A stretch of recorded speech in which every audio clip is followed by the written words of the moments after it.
YouTube thumbnail actually lost relevance due to this update. So lately, YouTube introduced this feature which previews your video even before the user clicks on it. Here is what I mean. Before now, when the impression comes up and you see a thumbnail, you just have to look at the thumbnail, view it very well, and if you find it interesting, you click on the video and hoping to get the information you saw that attracted you from the thumbnail in the main content. And most creators abuse this because they had the option to design a very nice thumbnail that will be very catchy, and they fail to deliver the same exact thing in their videos. So when YouTube found out this, they tried to scrutinize the community and make sure that the viewer has the maximum experience they deserve.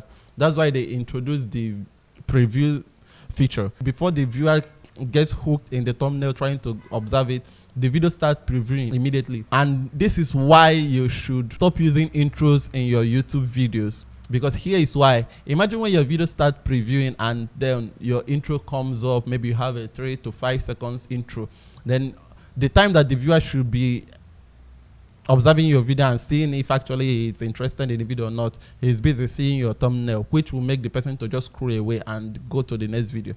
Okay, so you have to make your video as snappy as possible. In the very first 3 seconds, you should have introduced the topic of the video. Yes, and the preview doesn't come with audio. Yes, it comes with subtitles. So you make sure that you mention the exact keyword and the main thing that your video is going to be all about in the very first 3 seconds. Hereby, when the preview comes up, the viewer can actually preview your video and then read through the subtitle and the captions to see actually if he's interested in the video or not. So I hope this makes sense. Thumbnail is not all it takes. Again, YouTube is actually trying to make things more difficult for the creators.